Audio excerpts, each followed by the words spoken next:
یہ بھی ابھی ہمیں دیکھنا ہے، لیکن میڈیا میں مکمل بلیک آؤٹ ہے، ہم کوشش کریں گے تفصیلات آپ تک پہنچائیں۔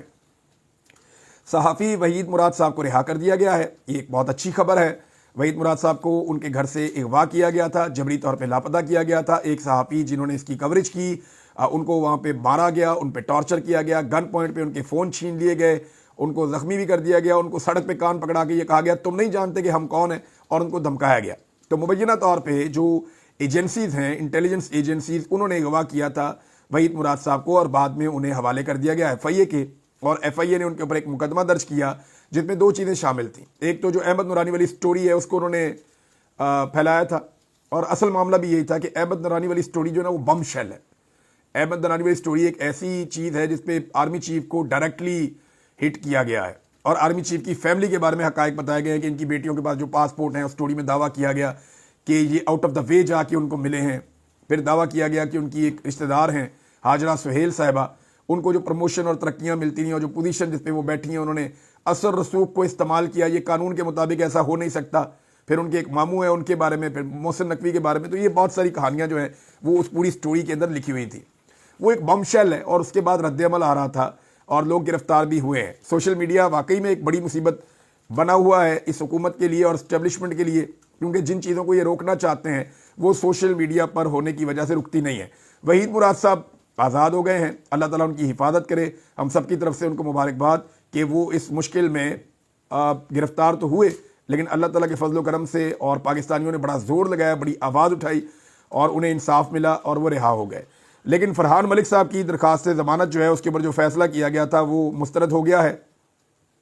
فرحان ملک صاحب ایک بڑا نام ہے صحافت کا، ان کے لیے لوگ آواز بھی بہت اٹھا رہے ہیں، لیکن یاد رکھیے کہ فرحان ملک صاحب کا جرم بہت بڑا ہے۔ وہ نظریاتی لحاظ سے ایک سمت میں کھڑے ہیں، اور وہ یہ سوچتے ہیں کہ اسٹیبلشمنٹ نے جو کیا غلط کیا اور عمران خان کے ساتھ زیادتی ہو رہی ہے۔ اب اس موقف کو لینے والے کسی بھی آدمی کے لیے گنجائش موجود ہی نہیں ہے۔ جب تک آپ کمپرومائز نہیں کریں گے، جب تک آپ پیچھے نہیں ہٹیں گے، تب تک وہ نہیں چھوڑتے۔ یہ معاملات ہوتے ہیں، لیکن عدالتوں سے آپ کو انصاف مل بھی جاتا ہے۔ تو فرحان ملک صاحب کی جو لیگل ٹیم ہے انہیں پورا زور لگانا چاہیے، ہر فورم پہ جانا چاہیے، اپر کورٹ کے اندر جائیں، وہاں پہ جا کے اپیل کریں۔ اگر ریمانڈ پہ ریمانڈ دیا جا رہا ہے تو اپر کورٹ کے اندر جائیں، یہ مذائقہ خیز مقدمات ہیں۔ ہاؤ از اٹ پاسبل کہ ان کے اوپر آپ فراڈ کا مقدمہ بنا دیں؟ وہ اتنے بادشاہ انسان ہیں، ایسے زبردست انسان ہیں، ان کے اوپر آپ نے اٹھا کے مقدمہ کون سا بنا دیا کہ جناب یہ جو ہے وہ فراڈ کر رہے ہیں، اور یہ کوئی انہوں نے کال سینٹر بنا کے وہاں پہ فراڈ کیا ہے۔ ویری انفارچونیٹ، یہ بہت گری ہوئی حرکت ہے۔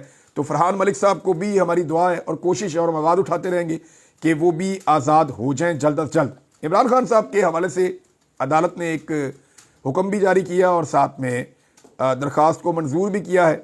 جج امجد علی شاہ صاحب ہے انسداد دہشت گردی عدالت کے، وہاں پہ خان صاحب کی جانب سے درخواست دائر کی گئی تھی کہ جناب عمران خان صاحب کو نہ تو کتابیں فراہم کی جا رہی ہیں اور نہ ان کے بچوں سے ان کی بات کروائی جا رہی۔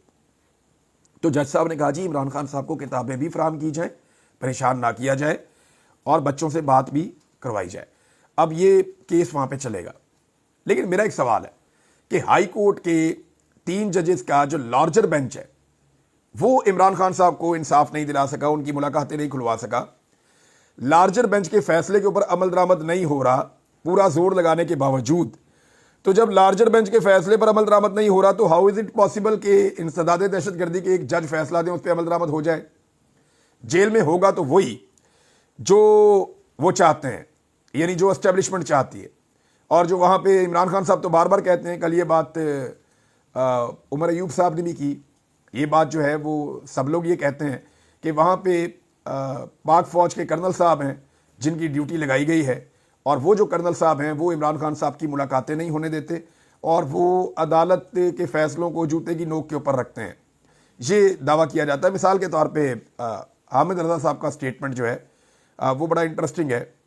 حامد رضا صاحب کہتے ہیں کہ ہائی کورٹ کے لارجر بینچ کے ججز کی جتنی بے عزتی آج ایک ملازم کے ہاتھوں ہوئی ہے، امید ہے وہ یہ ذلت محسوس کریں گے۔ ہائی کورٹ کے فیصلے کو آج بیچ چوراہے رسوا کیا گیا ہے۔ یہ جناب صاحبزادہ حامد رضا صاحب کا سٹیٹمنٹ ہے ریگارڈنگ جو کچھ بھی ہائی کورٹ کے فیصلے کے ساتھ ہوا۔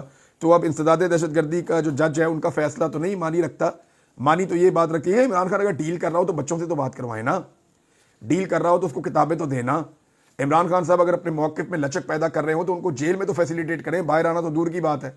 لیکن کیونکہ عمران خان صاحب اپنے موقف میں لچک پیدا نہیں کر رہے, تو جس چیز کی بھی عمران خان صاحب کو سہولت دی جا سکتی ہے, یعنی ایک ایسا آدمی جو پڑھنے لکھنے والا آدمی ہو, جس کا انٹلیکٹ لیول جو ہے وہ یہ موجودہ سیاستدانوں سے بہتر ہو, تو اس کے لیے تو کتاب ایک لگژری ہے نا.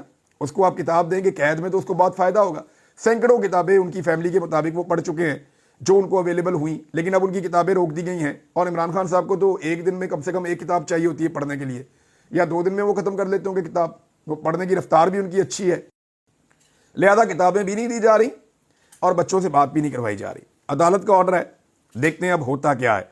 ناظرین, جماعت اسلامی نے, جمعیت علماء اسلام نے ایک اعتراض کیا ہے, اور وہ اعتراض انہوں نے علی امین گنڈا پور صاحب کے اوپر کیا ہے. وہ یہ کہتے ہیں کہ علی امین گنڈا پور صاحب جو ہیں مولانا فضل الرحمان صاحب کے اوپر ہرزہ سرائی کر رہے ہیں, یعنی وہ فضل الرحمان صاحب کا مذاق اڑا رہے ہیں. دیکھیں, عمران خان صاحب نے بڑا کلیئر اس کے اوپر انسٹرکشن دیا کہ فضل الرحمان صاحب کا مذاق نہ اڑایا جائے, پارٹی ان کے خلاف سٹیٹمنٹس نہ دے. اور پاکستان تحریک انصاف کا سوشل میڈیا جو ہے وہ عمران خان صاحب کی اتنی بات مانتا ہے کہ فضل الرحمان صاحب نے 19-20 اگر کی بھی ہے کئی دفعہ, تو بھی پاکستان تحریک انصاف کے آفیشیل سوشل میڈیا نے اور عام پاکستانیوں نے فضل الرحمان صاحب کے اوپر اٹیک نہیں کیا. لیکن علی امین گنڈا پور صاحب جو ہیں وہ وقتاً فوقتاً فضل الرحمان صاحب کے اوپر اٹیک کر دیتے ہیں.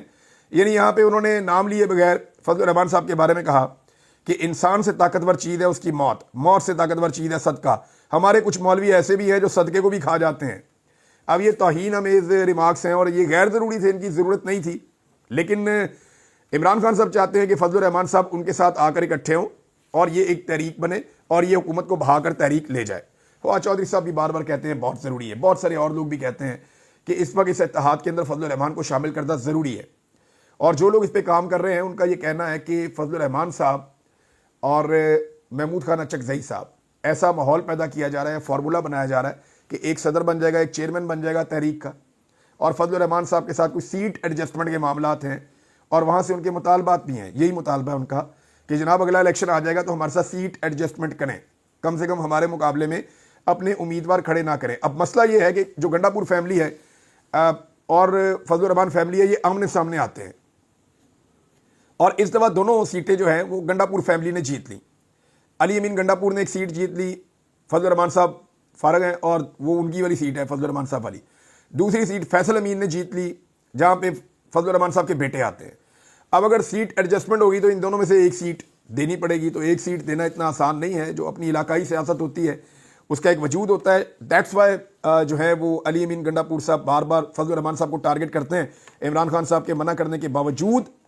لیکن اب جو فضل الرحمان صاحب کی جماعت ہے وہ بھی اعتراض کر رہی ہے کہ عمران خان صاحب کی واضح ہدایت کے باوجود علی امین فضل الرحمان کے خلاف ہرزہ سرائی کر رہے ہیں, اور اس عمل سے حکومت اور غیر جمہوری قوتوں کو فائدہ ہوگا, یہ جمعیت علماء اسلام فضل الرحمان گروپ نے کہا ہے. علی امین گنڈا پور تحریک انصاف اور JUI کے درمیان فاصلوں کو بڑھانے کی سازش کر رہے ہیں. گرینڈ اپوزیشن میں رکاوٹ سے حکومت اور غیر جمہوری قوتوں کو فائدہ ہوگا. علی امین گنڈا پور تحریک انصاف کے گوربا چوف ہیں, PTI کو بیرونی نہیں اندرونی سازشوں سے خطرہ ہے, یہ انہوں نے کہا. اب یہ ان کا سٹیٹمنٹ ہے. ناظرین, ایک سٹیٹمنٹ جو ہے وہ نجم سیٹھی صاحب کا, یہ بڑا انٹرسٹنگ ہے, یہ میں آپ کے سامنے ضرور رکھوں گا. نجم سیٹھی صاحب نے یہ دعویٰ کیوں کیا؟ دعویٰ ان کا یہ ہے کہ عاصم منیر کے خلاف امریکی ایوان نمائندگان میں بل پاس نہیں ہو سکے گا, کیونکہ وہاں کہا جا رہا ہے کہ عاصم منیر آرمی کا لیڈر ہے اور عاصم منیر امریکہ کے مفادات کے لیے اہم ہے اور امریکہ عاصم منیر کے ساتھ کام کر سکتا ہے. نجم سیٹھی صاحب نے کہا دیکھیں امریکہ کے لیے تو یہ مسئلہ ہی کوئی نہیں ہے, ہر آرمی چیف ہی ان کے لیے کام کرتا ہے.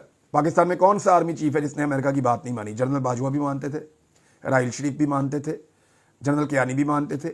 جنرل مشرف تو ایسے لیٹے کہ انہوں نے پوری کی پوری جنگ ہی اپنے کھاتے ڈال لی, آج تک ہم اس کا خمیازہ بھگت رہے ہیں. تو کون سا آرمی چیف ہے؟ عاصم منیر صاحب نہیں ہوں گے, کوئی اور آرمی چیف ہوگا, وہ بھی امریکہ کی بات مان لے گا. پاکستانی ملٹری اسٹیبلشمنٹ میں نجم سیٹھی صاحب کو اتنی بات سمجھ نہیں آ رہی کہ امریکہ کو اس بات کا پتہ ہے کہ جو بھی آرمی چیف آئے گا وہ امریکہ کی بات مان لے گا. پولیٹیکل لوگ نہ کر سکتے ہیں, پاکستان کی ملٹری اسٹیبلشمنٹ کبھی بھی امریکہ کو نہ نہیں کرتی. تو عاصم منیر صاحب فائدہ دے سکتے ہیں تو آنے والا آرمی چیف بھی دے سکتا ہے, وہ تو پرابلم کوئی نہیں ہے. امریکہ کو اس کا ڈر یا خوف نہیں ہے. اب معاملہ یہ ہے کہ جو بل پیش کیا گیا ہے وہاں پہ کیا ووٹ پورے ہوں گے یا نہیں ہوں گے, یہ ہے بڑا سوال. اب 180 دنوں میں ووٹنگ ہونی ہے, جن میں سے چند دن تو نکل گئے ہیں.